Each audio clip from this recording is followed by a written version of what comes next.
নমস্কার। শ্রী রামকৃষ্ণ পাঠচক্রে আমরা আবারও বিভূতিভূষণ বন্দ্যোপাধ্যায়ের দেবযান শুনতে শুরু করছি। যদিও এটি আমাদের সাহিত্য পাঠের আসর নয়, তবুও এই দেবযান উপন্যাসটি এক অদ্ভুত উপন্যাস। বিভূতিভূষণ বন্দ্যোপাধ্যায় কথা নতুন করে কিছু বলবার অপেক্ষা রাখে না। তার অসামান্য সাহিত্য সৃষ্টি আমাদের সমৃদ্ধ করেইছে, সে কথা তো বলাই বাহুল্য। কিন্তু এই যে আধ্যাত্মিক তত্ত্ব, সেটি আমরা এই দেবযানে পাই। দেবযানে আমাদের যে মৃত্যুর পর শাস্ত্রে যে কথা বলা হচ্ছে, সেই সমস্ত তত্ত্ব তিনি মন্থন করে তার মূল ভাবটি নিয়ে এই উপন্যাসটি রচনা করেছেন। মৃত্যুর পর আমরা সূক্ষ্ম শরীর বলতে কি বুঝি, তখন কি ধরনের অনুভূতি হয়, আমরা কোথায় যাই, আমরা কি মৃত্যু হলেই সঙ্গে সঙ্গে বুঝতে পারি যে আমরা মারা গেছি কিনা, অথবা এই যে আমরা বলি আমাদের জন্ম জন্মান্তরের সম্পর্ক, সেটি কতখানি সত্যি, সত্যি কি আমরা পূর্ব জন্মের প্রেমিক প্রেমিকা, স্বামী স্ত্রী, পিতা মাতা, ভাই বোন, সন্তান ইত্যাদি এদেরকে ফিরে ফিরে পাই? এইসব প্রশ্নের উত্তর আমরা এখানে খুঁজে পাই।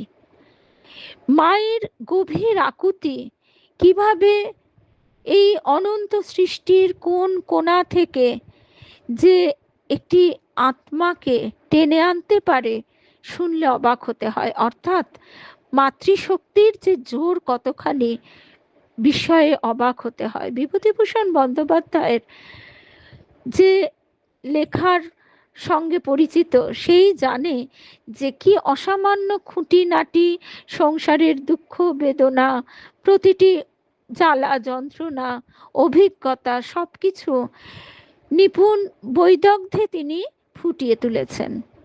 এখানে এই পৃথিবী এবং স্বর্গের এক অদ্ভুত মেলবন্ধন খুঁজে পাওয়া যায়। পৃথিবীর মা আকুল হয়ে কাঁদছে, সেই মর্ত ছেড়ে চলে যাওয়া আত্মা, জীবাত্মা, তার কাছে সেই কান্নার সুর গিয়ে পৌঁছচ্ছে। এই সমস্ত কথা আমরা একটু একটু করে জানতে পারি। এই দেবযান পড়তে পড়তে আমাদের মনে অনেক প্রশ্নের উত্তর আমরা খুঁজে পাই। আর এই দেবযান তো আগেই বললাম আমরা দুবার শুনেছি, তাও আরো একবার শুনবো সকল ভক্ত বন্ধুদের বিশেষ আগ্রহে। শুনবো বৃহস্পতি শুক্র রাত 9টা থেকে 10টা এবং সোমবার, 3 দিনই, সোম বৃহস্পতি শুক্র রাত 9টা থেকে 10টা। আমাদের পাঠচক্রের প্রত্যেক দিনের অধিবেশন যেমন হয় তেমনই হবে, তার সঙ্গে এটি নতুন যুক্ত হলো। সোম বৃহস্পতি শুক্র, এই বৃহস্পতিবার থেকে আমরা শুরু করছি, সবাই সঙ্গে থাকবেন। শ্রী অরবিন্দের দ্য লাইফ ডিভাইন এমন একটি বই যেটি পড়ে অনুধাবন করা, যার বাংলাও আছে দিব্যজীবন, অত সহজ নয়। তাছাড়াও শ্বেতাশ্বতর উপনিষদ, ভগবদ গীতা, দ্য লাইফ ডিভাইন, পাশ্চাত্য দর্শন, এই সমস্ত কিছুর তত্ত্বগুলিকে ঔপন্যাসিক অদ্ভুতভাবে মন্থন করে আমাদের হাতে যেন নির্যাস তার মাখনটি তুলে দিয়েছেন।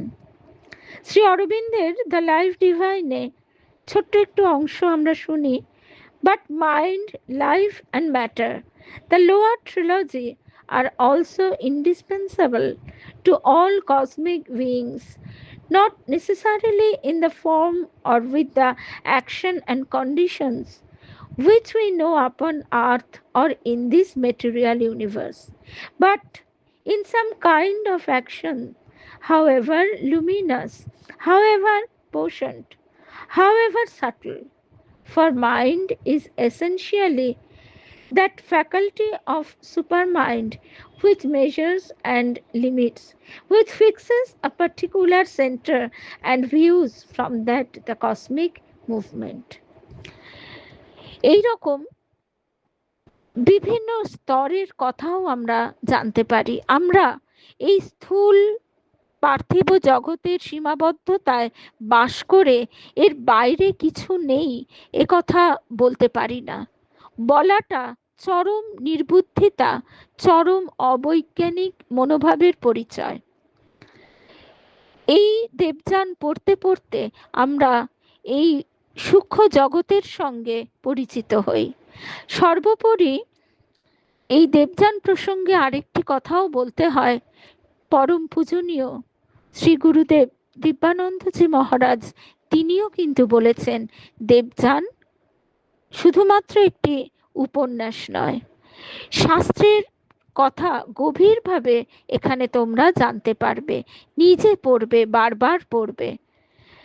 তো সেই কারণে এটি আমাদের কাছে একটি পরম, কি বলবো, আনন্দদায়ক তো বটেই, উদ্দীপক একটি কথা, একটি আশীর্বাদও বটে। ক্লাস 9 থেকে দেবযান পড়তে শুরু করেছি, বারবার পড়েছি, বিভিন্ন বয়সে, বিভিন্ন সময়ে, বিভিন্নভাবে বইটি কথা আমাকে মুগ্ধ করেছে, বিস্মিত করেছে, এবং এর গভীরে ডুব দিতে দিতে মনে হয়েছিল যে আমাদের পাঠচক্রে ভক্ত বন্ধুদের সঙ্গে ভাগ করে নিই। এইভাবেই শুরু। তারপর এই নিয়ে তৃতীয়বার আমরা শুনছি। আর যেহেতু এবার ইউটিউব চ্যানেলে আপলোড করে দেওয়া হচ্ছে, তাই প্রত্যেকটি পর্ব আবারও আমরা ফিরে পাব।